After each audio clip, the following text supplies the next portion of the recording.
This episode of Profiles in Risk is brought to you by InsurTech Connect Las Vegas. The legendary ITC is coming back to Vegas October 14 to 16 at the Mandalay Bay Casino. ITC is the largest InsurTech conference in the world by a long shot and the absolute cannot miss event of the year. We never miss it, neither should you. Register today using our discount code INSNerd200. Again, that's INSNerd200 and see you in Vegas, baby. And when you're there, look for me. I'm the guy with the red top hat and ask me for a magic trick. Hello and welcome to Profiles in Risk. This is your host, Tony Cañas. Today I have with me Lars Helgeson, founder and CEO at Easy Aftercare. Lars, how's it going today? It's great. It is great. I am happy to be here and happy to be a part of your podcast. You're very well respected in the industry, and I'd love to be a part of it. Awesome. Thank you for joining me today. And according to LinkedIn, you are in Solana Beach, California, which is, I want to guess, is Southern California?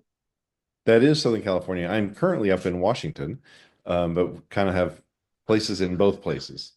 Okay. Okay. So up in Washington, we're recording late August.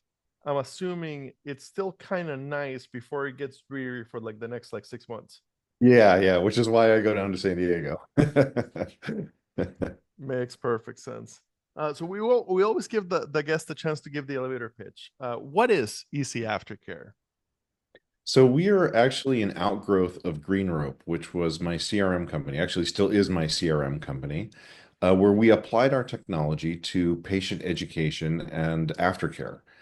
What we did was we realized that there's a big gap in what happens after you leave the office after a procedure.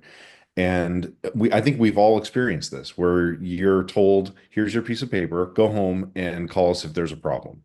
And I think every one of us has gone home with that piece of paper and either lost it, ignored it, not really read it, not really understood it, and the best way for it to impact our aftercare and doing all the right things to get the best recovery after our procedures. And so we decided to build a platform that's sort of a derivation, modified version of our CRM platform focused entirely on improving the patient aftercare experience. So rather than getting a piece of paper, you get a series of curated, personalized text messages that walk you through the aftercare process.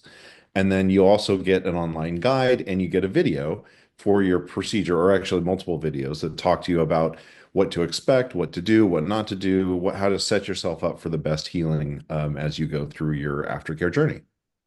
That is a very interesting idea. And it's so interesting. So okay, so it's a modernization of this old technology of here's your piece of paper and a 30-second explanation and good luck. Right. Um, that it is hilarious that you realized that, hey, basically it's a CRM problem, right? Hmm. Basically, like CRMs, we used to keep track of sales prospects and follow, keep them informed, keep top of mind. The same technology could be used, just kind of carefully customized to the health space. Uh, Hmm. so I'm very curious on the origin story. How did you realize that this was a good this was a need, and that the technology you were building could be used for this? It's been something that's been in the back of my mind for quite a while. A, because I've had a lot of these procedures that I've had that very thing happen to. I've had a couple of knee surgeries. I've had the tissue graft in my mouth. These things that where it's the same thing. Go home and good luck. And I don't think that that should be the way patients are treated. And in fact, the data shows it has a significant impact on all aspects of the healthcare journey from patients being more compliant, which will result in better outcomes, and according to our research, which backs up studies, 30% better outcomes. There is a 40% reduction in unnecessary calls back to the provider's office. So, because you've got a better educated patient, they know what to expect, they know what to do, what not to do. So, you're not getting the same calls from the patient that went on Google and said, I think I have cancer. It's the you know what to expect. If something not normal happens, you know how to react. and react appropriately, calling the provider when there's actually a need to, as opposed to calling just because you don't understand something that's happening to you. So you get more pointed, directed calls and less or fewer unnecessary calls back to the provider.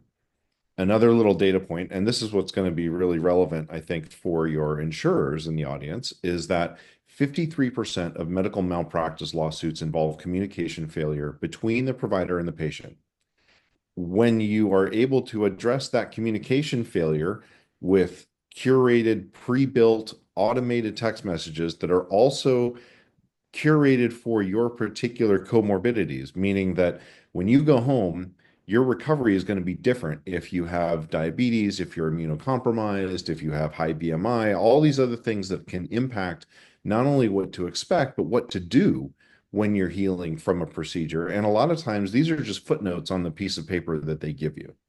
So, on top of all of that, getting people to really adopt and really process and understand what they're supposed to do when you serve it in bite-sized chunks, meaning that what happens the day after you go home from a surgery and what to expect is different than a week later or a month later. And so we send the right relevant information depending on where you are in that recovery journey, and we do it by text, and we've got backup written content and video content because so many people now would rather learn by video because it's, the multimedia experience. It's just how our brains are wired. We remember these things when we have a visual representation of what we're supposed to be doing or looking out for. So what we find is 85% of patients want to hear from their provider by text. And so we want to help meet the needs of patients. And people will say, well, you can always just email them or tell them to go onto the MyChart app, or, Epic has these apps that you have to click and know where to go 5 times. And nobody does this. There are no effective ways of aftercare education on the market, period, aside from easy aftercare. And so we built this as a way to address that whole need. And what ends up happening is patients are healthier, they're happier, they love their providers, they end up getting their more referrals. And then if you're in the kind of space where you want recurring business, meaning like maybe you're in a medical spa or you're an esthetician or something where you can offer an incentive for someone to either buy related products or come back for other related services, you can embed that in the middle of your aftercare journey and help grow your practice automatically. Huh. So compliance wise, how does it play with HIPAA? Is it just an extra signature when we get the HIPAA stuff signed? Usually it's not even that because most practices already have an EHR that send text messages to their patients. And so as long as the EHR has a signature that says you agree to receive text messages from the provider, then you're already covered. So we also have a separate consent cycle built into our messaging platform if you need it. Usually our providers, our clients don't. But if you don't have a modern EHR and you want to just use our platform, you can do that. But you do need consent because you're sending PHI over unencrypted channels. Texting is not encrypted. So as long as you have that consent ahead of time and you've got a log of it, the platform itself is HIPAA compliant because it's able to store that information, and all the requirements for storing PHI are all there. But it's the idea is making it very straightforward so that when the patient leaves the office, someone at the desk puts in their name, their number, their procedure, maybe checks some boxes for comorbidities that could apply, and then hits go, and the rest is all done. Okay. What is the implementation like? Like so when we decide to go on it, what Mhm. what is the process to marry it to my systems? Yeah, it's super easy. So if we do have an API. So if you're using one of a few different platforms, we can already do the integration automatically. If you don't, and you want to keep it separate, that's also very easy to do. All you have to do is what we do is we help get a phone number for the practice. so that if someone replies to that number, it will forward on to the EHR where it can be captured and everything else. And then they can, or if they call back, that will also route wherever they want that call back to go. So that's kind of cool because as a practice, if you want to have a separate way of handling existing clients or existing patients that are in recovery, it makes it really easy to do that. So, if you want to make sure that a patient who is in recovery in aftercare potentially might have an issue, you can say, just call the number the texting comes from if you have an issue, and that will route to, say, a high priority line because you're dealing with a patient that's in the midst of an aftercare journey. But that's as simple as it is. All you do is you go in and we have all the templates pre-built for all the different specialties that we work in, from internal medicine to orthopedics, dermatology, plastic surgery, all the things. So, along with the curated content for the online guide, so you can read, or the video content that goes along with it, that's all already built. So, the practice doesn't really have to do anything other than pick a phone number and then train their staff to spend 30 seconds to enter that information if they want to do it manually, or we can work with their IT staff to do the integration with their existing EHR. Okay. So based on LinkedIn, it looks like you guys opened this year. Mhm. So is for now, is it just a few specialties that are ready to go, or like what We what percentage of procedures are ready? So we have well over 150 different procedures now, in various different. So we've built the most common procedures you would expect from, say, from internal medicine, from orthopedics, like so surgeries, medical spas. So if you have all the lasers and chemical peels, all those things, plastic surgery, the common things, breast implant, explant, Brazilian butt lifts, all those things, in the plastic surgery, blepharoplasty, and then the orthopedics. We've got dental, veterinarian, so all different kinds of specialties and practices. So where we have all of these curated messages already built. And the nice thing is, if a practice wants to modify from the templates, it's as simple. It's a drag and drop. You just click and you can change the message. You can embed custom rules where you can say, well, actually, if somebody has diabetes, I want it to say this. If you want to have different branching logic, it's just a drag and drop thing you can design all of your aftercare journeys with. So it's very straightforward. People learn our platform in half an hour. And it's, like I said, the impact operationally is minimal. It's 30 seconds per patient, and makes it very simple. And that's on the manual entry side. If you've got an integration with an EHR, obviously there's no impact whatsoever. Okay, so super easy integration. What's the pricing model? Very simple. So, we kind of borrowed from our CRM world for this, and it's all based on the number of patients. So we don't, and so what we wanted to do is make it very simple. If you have up to 500 patients, it's $100 a month. For up to 1,000, it's 200, and then we kind of scale back from there. So a lower price per patient. And that includes unlimited sending, unlimited different journeys that you want to set up. Everything's unlimited. So we just wanted to make it very straightforward, so that as a provider, you don't have to really think about, should I do this or not. Every patient that comes through your practice should be on some kind of an aftercare journey. We even have preventive care journeys that we've built. So, both for male and female, things like how to check your skin for moles, throwing away old razors, throwing away old toothbrushes, reminders, things like that. So we have those built in as well. So even if someone isn't necessarily in an acute care recovery part, they can get monthly reminders of, these are things I should be remembering to do, because they're things that most of us forget to do. All right. So what kind of response are you getting from the practices? So like you pointed out, we are brand new.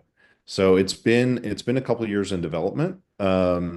And we literally just launched a few months ago. We currently have 6 practices in the US and Canada that are using it, that are giving us feedback and everything. But they're putting lots of patients through, and they're getting, and it's great. I just talked to one of our clients that's a medical spa in Phoenix, and they had a lady who was in her 60s who had never had Botox before.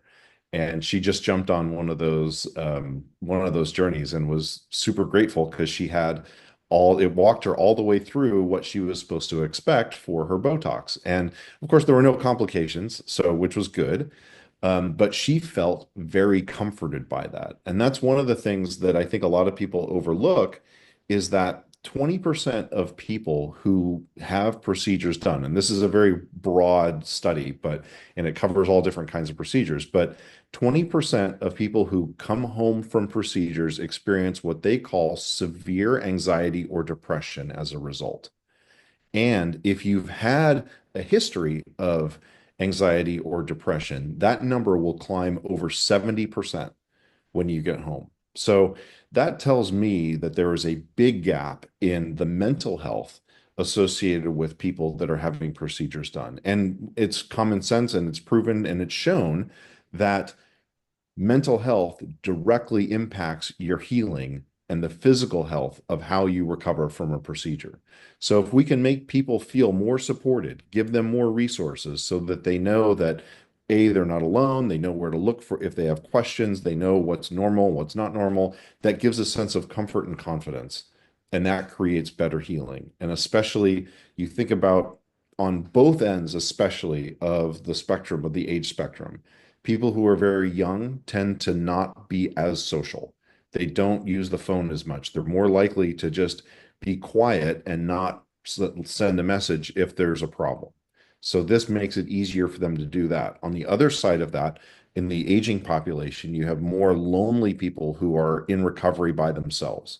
And now they feel they're more cared for by their provider because they're getting information every day that says, hey, this is what you should expect. We're watching out for you. If you don't have this, or if you have a fever, or you see this sign or this sign, then call us. And that makes them feel more supported, which makes them more confident, which makes them heal better, which makes better outcomes. Okay, makes perfect sense to me. Do you foresee the the distribution? Do you think it'll remain kind of practice to practice, or do you foresee partnerships with the healthcare with the health insurers? I Uh, believe, and so we've actually been talking to a couple of insurers, and we've done some very conservative estimates. And obviously, because we're new, I can't point and say, this investment will result in X, right? mhm.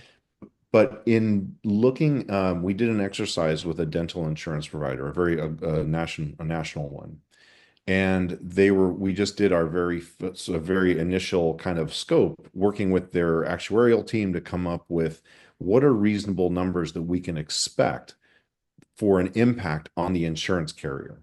And what we found was conservatively a 46x ROI, which is Well, insane, right? And doesn't seem, but the reality is when you look at dental procedures, there's a certain percentage of those procedures that are going to require aftercare. I mean, you're probably not going to need aftercare if you just go in for a teeth cleaning or whatever, right? But you go in for a root canal or a crown or a bridge or a filling, those all have aftercare. And the impact of what those have based on improved outcomes that we've seen should result in fewer claims being made.